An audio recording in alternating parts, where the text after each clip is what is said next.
Welcome to Films and Stuff with your hosts, Pete Mitchell and Ethan Hunt. Hi, everybody. Welcome back to the Films and Stuff podcast. I am Easy Ethan here with Most Valuable Pete.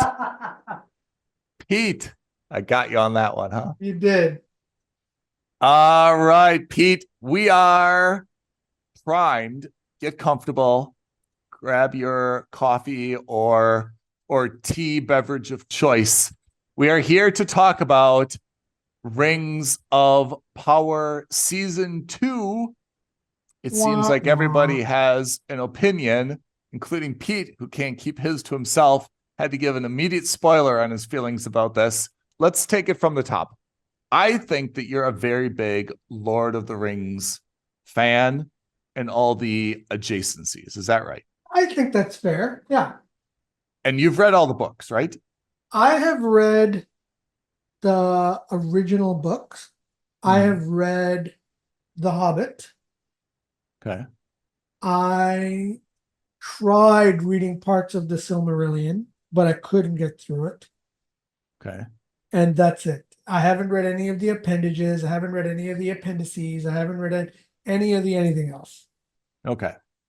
So when Rings of Power was announced by Amazon 3 years ago, is that right? Something like that, yeah. Were you just like confetti, popping champagne? How excited were you about it? I was not excited about it. Oh, why? And the reason was when they first announced it, I was concerned that they were just going to do a remake in TV series form of the movies.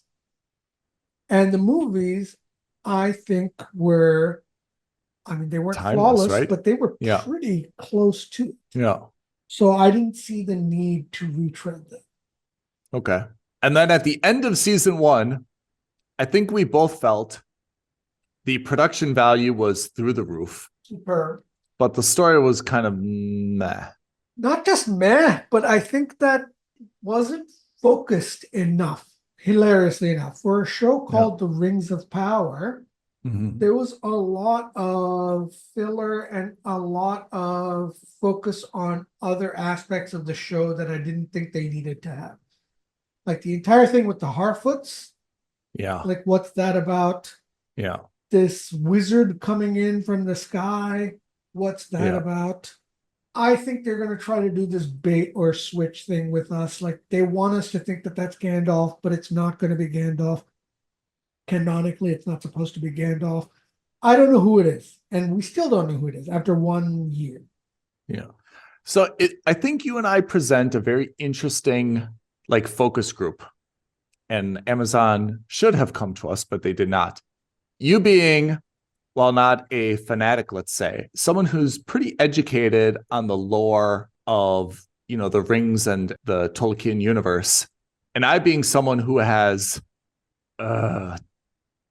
I feel like I was a bystander for the Lord of the Rings trilogy. Like, I know I've seen one in the theaters, and I feel like I've kind of watched one at home, and I feel like I've kind of watched one over someone's shoulder on an airplane. That's where I fall on those. For me, Rings of Power, first of all, meant nothing, although I was, definitely interested to watch it. And after that first season, I felt like it's beautiful and it's kind of Games of Thrones-ish in terms of it's a little bit of a fantasy world where there's a lot of different cities or realms or fiefdoms within kind of like the greater Middle Earth universe. Sure. But I definitely didn't kind of see what the big hoo-ha was, at the end of season 1, I wasn't living and dying with any character. There wasn't anyone I really loved or hated. I kind of thought Galadriel was a little bit sexy in an Irish actress type way. But again, this is a story about saving the world, right? It's about power, corruption. The stakes are very high if this were real, right? Yeah. And I kind of felt all right, what's the big deal here? And that I think was a little bit underwhelming. Now season 2 has started. Is it fair to say that you were not that excited about season 2? Like you weren't like actively looking forward to it. You didn't put the big X on your calendar with a red circle around it, something like that, right? Absolutely. And I think a lot of that came down to the fact that I was so underwhelmed / down on season 1. It set a bitter taste in my mouth for the series going forward. I don't see the point of this at the moment. The problem with all prequels is we know where these stories end. Yeah? We know how the series ends. We know how the story is supposed to go. And so the possibility of expectation subversion doesn't exist, one. And so writers or showrunners will try their best to get cute with it.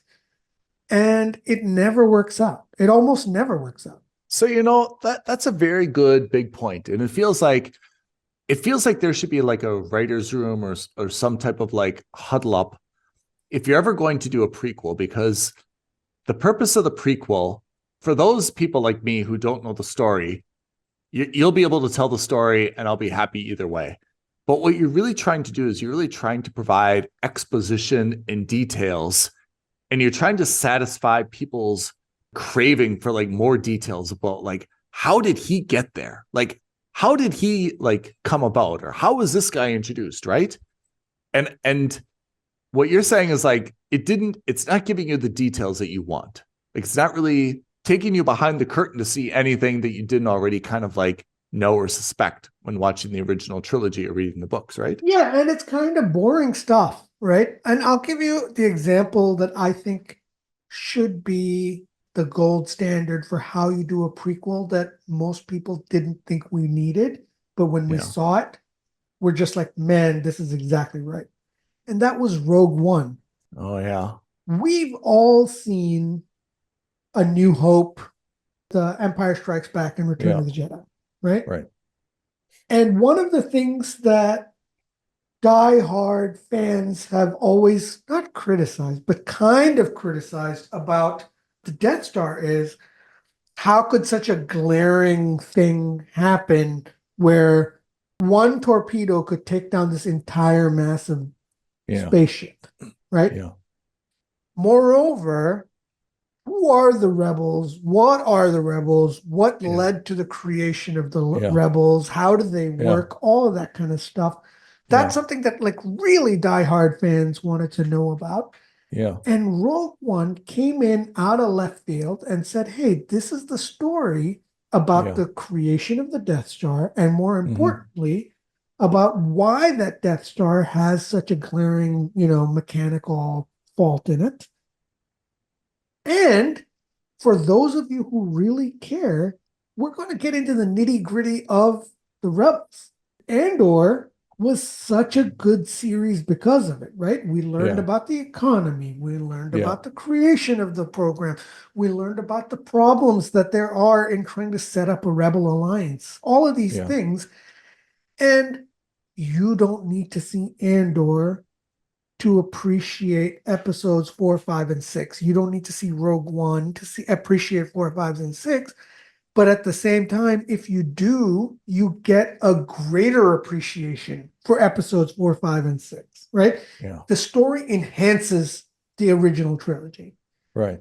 And in this case, the Rings of Power, what could have been interesting was the actual creation of the Rings of Power and how we get there.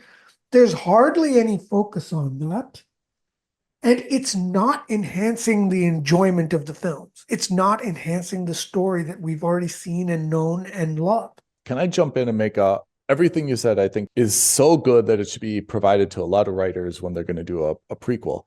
But can I just say something that, from my perspective, I think would be really demoralizing to the showrunners of Rings of Power? I'm still not entirely sure what's happening. Yeah. Well, there you go. Like, I have to say, I'm still not clear what is going on. Okay, maybe this isn't the time to like educate me on it, but like, I didn't see any rings in all of season 1, right? Until the very end of the last season. Okay, that's where Celebrimbor came in. And then episode 1, there's 3 rings, and then each of 3 people put them on. And now they're going to make the 1 ring. Sauron has convinced Celebrimbor to make 1 ring because he can't get the 3 rings. So they're going to make 1 ring that's the boss of the 3 rings. Is that right? So what happens is that the 3 rings are the rings of power that are made for elves. Right. They're going to create a couple more rings for the dwarves. They're going to make a couple of rings for man. Okay. And then you're going to have the 1 ring which he will forge in secret that has dominion over all of the other rings. And how do these rings get their power? That's a good question. Like, it can't just be this like metal Beskar or whatever though.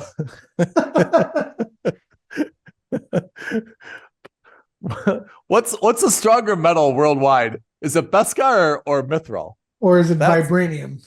Or is it or is it adamantium? We should have absolutely a tournament of the most powerful metal among all the fictional universes, right? Beskar versus Mithril versus adamantium versus vibranium. Where's adamantium from? That's the metal that Wolverine's bones are covered in. Oh, that is? Yeah. Vibranium is the stuff from Wakanda. Vibranium is Captain America's shield. Yeah. Yeah. So they're using Mithril to make the rings. Got this. It's still not clear to me how the rings get their power, but fine, I accept that. And I guess you can't answer that question either. It's just so that's the thing, right? This is the questions that even fans and the questions that non-fans would have about the rings, right? Yeah. Or the Lord of the Rings from the original. That's the kind of stuff that they should be focusing on. And instead, we're spending an episode and a half or 2 episodes on the prototypes of the hobbits. You know what I mean? Like, we're wandering around Middle Earth looking for a staff for potentially Gandalf, but it shouldn't be Gandalf, or some other wizard, and there's some B or C plot going on with that. I'm not a fan of any of that, right? There's 2 aspects that I think are going to be very interesting. One, the actual rings and the creation of said rings. And 2, the downfall of the dwarves and the mines of Moria, right? Yeah. Those are the 2 things that I am most intrigued by, because those were also the 2 things from the movies which kind of really was like, man, I really wish I understood what happened to the mines of Moria. I really wish I could understand what happened to the rings, right? Yeah. What I did like in season 1 is we get the creation of Mordor, right? Yeah. Like, we learn that the Southlands become Mordor and why and how that happens. I thought that's brilliant. Yeah. But that's it. That's done. We don't need any more on that. We don't need to worry about Adar and all these, this faction of orcs. I could not care less about the Harfoots. I don't need to know about the hobbits. I don't care about them. And that's not to say they're not important. They're very important. But why so much focus on this B or C or D plot? Focus on the rings of power. Let's make the story a little smaller. Let's talk about Celebrimbor. Let's talk about how he gets swindled by Sauron. Yeah. Why is it that Celebrimbor does not know that this is Sauron? How is that possible? That by the 2nd episode or the 3rd episode, he's so easily manipulated, even though he's been warned not to take the guy in, right? Those are the interesting things, and we're not focusing on any of that. Yeah. We're not talking about that. I want to see more about the dwarves and the mines, but we're not spending enough time on that either. Those are, I think, the 2 aspects which I think would have made this show much stronger, which is forget about everything else that's happening. Forget about Numenor. I mean, for God's sakes, we've talked about beautiful city, beautiful set design, but like the political intrigue and the backstabbing that's going on in Numenor, I could not give 2 rats' asses about that show. So I guess this is interesting you say it, because it's crystallizing some of the things that I wouldn't say they're complaints, but just like, I'm not clear what's happening. I feel like every episode has like 2 or 3 geographic focuses, a little bit in the vein of Game of Thrones, but wider. And they spend so much time going into this really deep detail. And then, to be honest, I kind of get into it. I'm like, okay, this is really interesting what's happening in Numenor. This is really what's interesting happening. Then they shut it down. And then the next episode, it's like I'm watching a totally different show.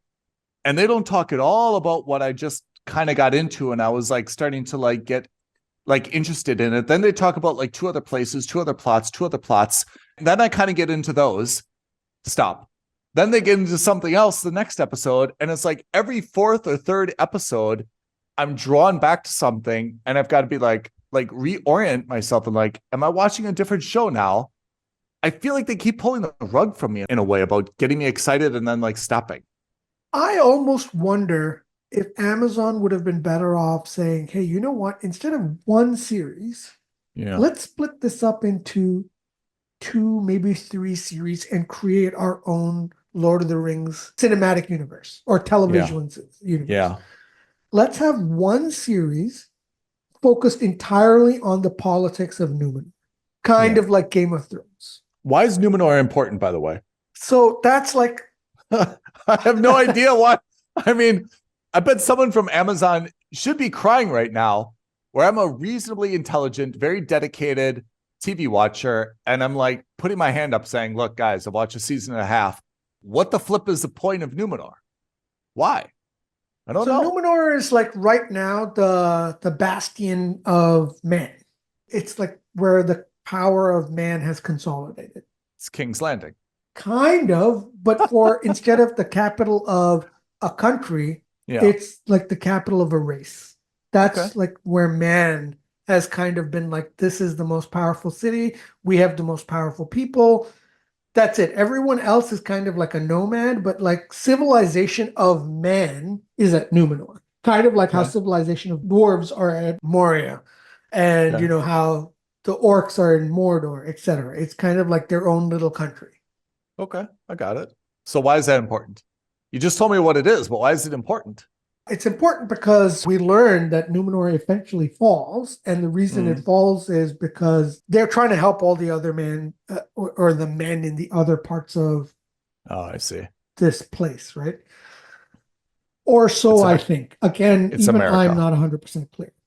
Got it. Right? So I think that there is a story or a series, maybe not 7 seasons long, but at least 1 or 2 seasons long. Yeah. Where you can focus 6 to 12 episodes on Numenor, where you have the Queen Regent, you have the ailing king. And call it Lord of the Rings Numenor.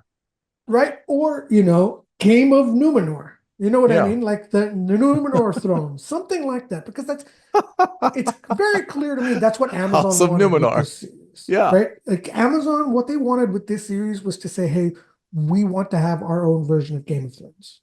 Yeah. And instead of having an IP which very few people knew about, I mean, with all due respect to George R.R. Martin, he's only famous now in the eyes of the mainstream because of the TV series, not the other way around. Whereas Lord of the Rings has been an established fantasy book for decades, well before the movies came out. Like it was a well-known thing. Yeah.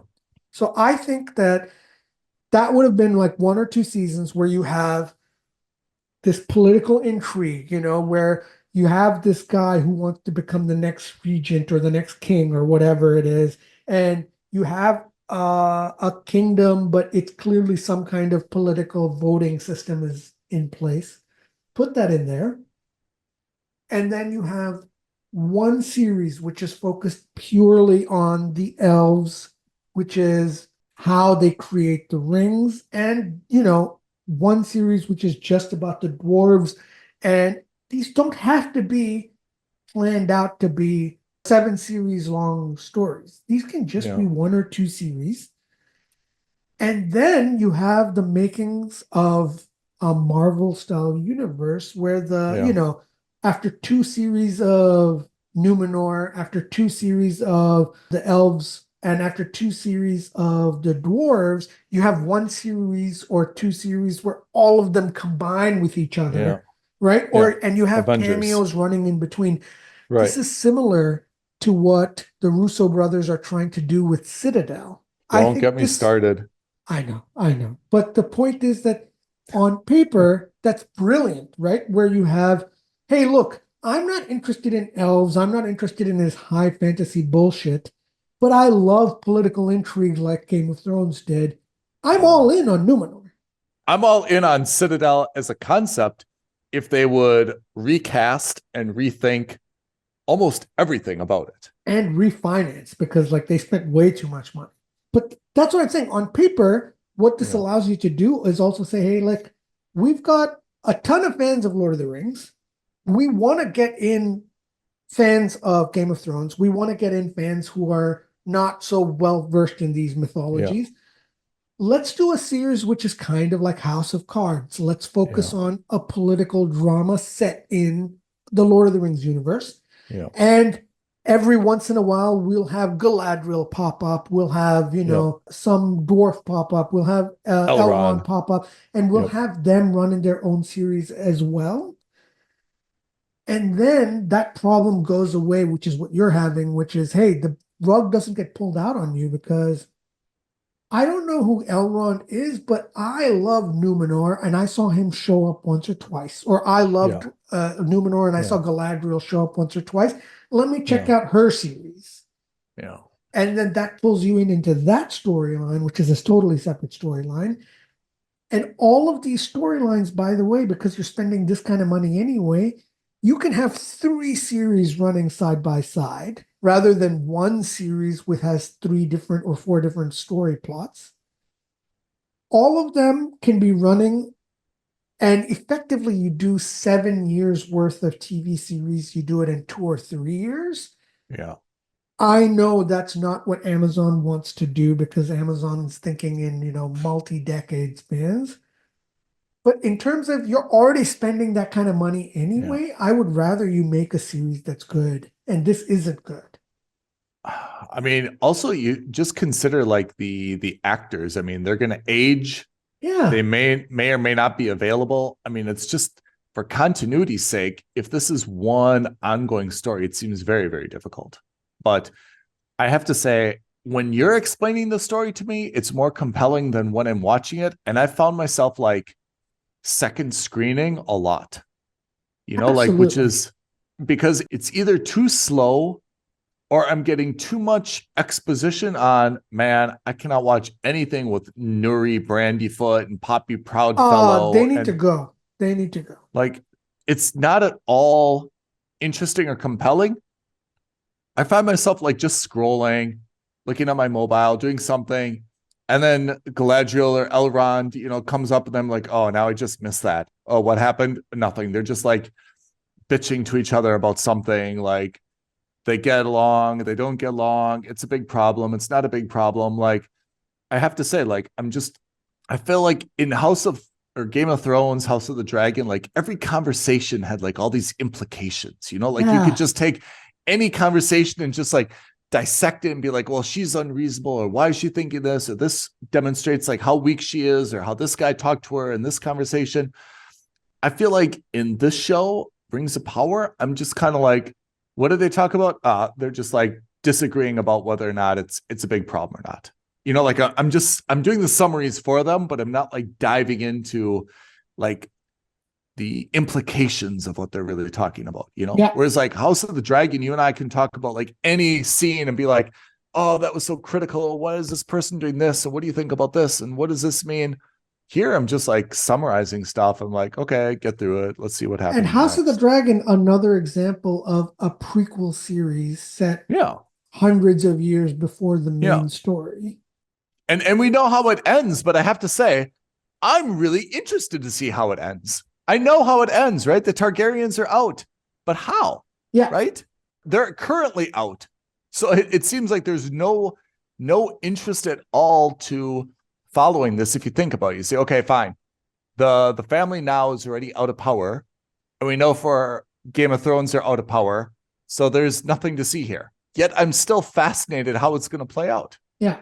I am like you in the sense that I am distracted while watching Rings of Power, and distracted in the sense that I will be playing on my phone, I will be checking emails, I'll be doing something else, because the moment this guy who is Gandalf but isn't Gandalf is on screen, or the moment any of the Harfoots on screen, I just lose interest. And anytime interest gets piqued, we immediately switch to another story.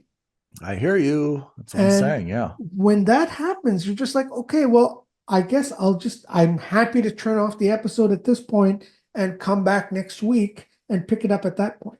I don't know. I just think that there's potential to be a fantastic story out of this, which we, as fans of the movies, are interested in seeing. And even as people who are not fans of the series at all, who are interested in the story in terms of how the rings were made or what led to the creation, there's still a lot.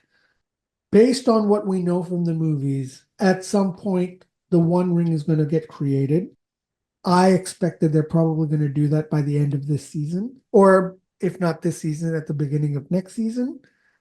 And then there's going to be some kind of massive war. And then the series ends. Can you remind me, Lord of the Rings, the little, oh my God, you're going to butcher me. The little elf found the ring like in a river or something. Isn't that how it started? Oh, the Hobbit. Yeah. That's right. That's right. So, I mean, right now someone is rolling in their grave in my memory of but that he found it like in a river or something, right? Yeah, Gollum, or the Hobbit that eventually becomes Gollum. And then what does he do with it? He takes it to someone. Someone says, this is powerful. You've got to take it here and destroy it, right? No. Okay. So let me give you the quick synopsis. The One Ring is created. Yeah. Sauron becomes, effectively, he tries to become king of all the lands and all the people. Yeah. Man creates an alliance with the elves. They have a massive war against Sauron. Okay. Sauron is defeated in that war. The ring is cut off from his hand. Okay. And the only way to destroy the ring is to take it to Mount Doom in Mordor, where the ring was forged, and toss it into the lava there. Right. Man goes with Elrond to the mount, is supposed to cast it in lava, but is corrupted by the ring's power and influence. Elrond is? Not Elrond, man is. Oh, Elrond is an elf. Got it. I can't remember the name of the guy. Maybe Isildur. And he keeps the ring for himself, prolonging the war instead of destroying the ring. He tries to rule with it. Of course, that leads to more conflict. He's killed, and when he's killed, the ring is lost. Okay. No one can find the ring. Sauron is presumed to have been dead, but he's clearly not. And then we see that the one good thing is that we see that Sauron isn't able to die because he's a wizard or he's a magic user of some kind. He looks like he's Venom. And then thousands of years later, Gollum finds, or whatever number of years later, Gollum finds the ring. Gollum, as the Hobbit, finds the ring. Yep. He gets corrupted by it. Bilbo Baggins, in the Hobbit, finds Gollum, tricks him out of the ring, keeps the ring for himself, and then the Lord of the Rings movies start, which is then Bilbo at his birthday leaves the ring, and then Gandalf realizes what that ring is. It's been found. They take it to the elves, and they have a council with the elves, with the men, and with the dwarves, and that's when they decide that we have to have a fellowship, take it to Mordor, and destroy it. That's where Frodo takes the ring with Sam, goes and actually finally destroys it. The end. So that's what we see kind of in the movies, right? They have a little flashback sequence at the beginning of the movies. We learn about it. That's great. What we don't learn is how the ring was created. That's what these series are for, or this series is for. And I would love to know more about that. But we're spending too much time faffing about with things that just aren't connected. Nuri Lightfoot, Poppy whatever. Happy Dance. Awful. Just awful. All right. So should we give a rating so far to Rings of Power Season 2? Yeah, it's a skip. I think it's a skip as well. I'll probably continue watching just because I it's definitely something. will, but I'm just saying that for people like you who are not necessarily the biggest fans of I wouldn't tell my brother, you've got to watch this. Exactly. You know, like I'd if tell him to someone watch asks Bad Monkey. for a recommendation, neither of us in good conscience can say you should, here's my password, or hey, you know what? Pay the $70 a year or $80 a year. Get yourself definitely an Amazon. not. You're right. That's the thing is like someone comes to me and says, hey, kids are gone for the weekend. Wife is traveling. I'm just going to do some good TV watching. What should I watch? I'm not going to say, you've got to watch Rings of Power. I'm going to say, watch Bad Monkey, watch this, watch that, right? Yeah, there's a lot of other options to go for. This is not one of them. You know, you're already on Amazon Prime. Watch The Boys. Watch Fallout. Yeah. Watch something else. All right. Do we have time for one more unrelated but important issue? Of course. Star Wars Outlaws, the game. Ha! Has it been released yet? Yes. Are you playing it? Not yet. Are you going to play it? Definitely. On PC? Yes. All of these video games I'm a huge fan of, but I generally wait a month or 2 months after release because the game performance gets ironed out, patches get installed, all the major bugs that are involved, they get ironed out in that 1 or 2 months time. And that's when, you know, you can then sit down and spend 40, 50, 60 hours, whatever it takes to finish it out. What's your expectation? Is it going to be really good or is it just going to be like, Red Dead 2 I've read all the over reviews. again? I've seen the YouTube videos. I've seen a lot of it. It looks freaking gorgeous. Okay. And I think that I'm super excited for it because it's an open world Star Wars game. I've heard that the story isn't anything super, super phenomenal. I've heard that the story isn't, or the gameplay isn't unbelievable. Yeah. But I've also heard that the story gets really good in the back half of the game. And, you know, as a fan of Star Wars, I think it gives us an opportunity to play around in an open world game. You know, you get to be in Tatooine, you get to be in a couple of other places. I think you get to be on Canto Bight. Yeah. So I think there's quite a few things that I'm interested in seeing. Is it going to be like Red Dead 2 where I'm just going to spend a lot of time like grilling my chicken and like stuff like that? Red Dead was interesting, right? I think we used to joke about that. It's just like, you could either lead a healthy life or you could just end up drinking a lot and smoking a bunch of cigarettes to boost your stats temporarily and then continue playing the game. I never finished Red Dead. I mean, the only Star Wars game I played was Battlefront 2, which I loved. I thought it was fantastic. But that had a great story. Yeah, so the single player game was not bad, but the multiplayer was awful.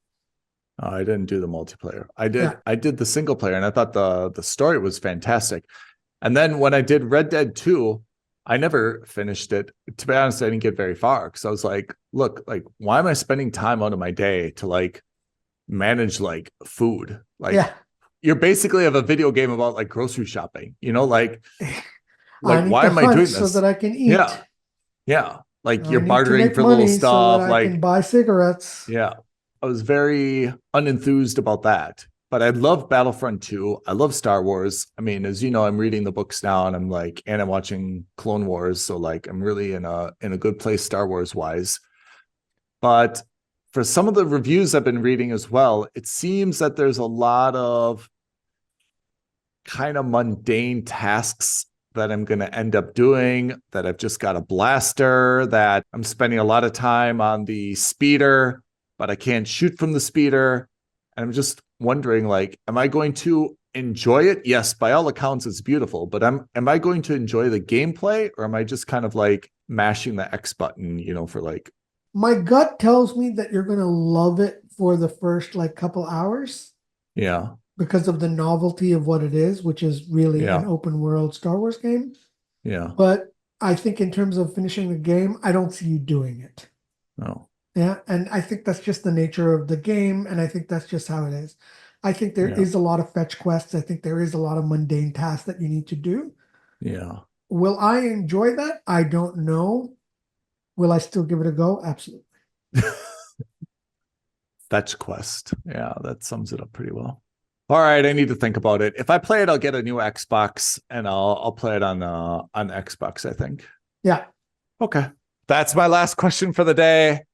That is our review, our take, our discussion of Rings of Power, beginning of season 2, good and the bad.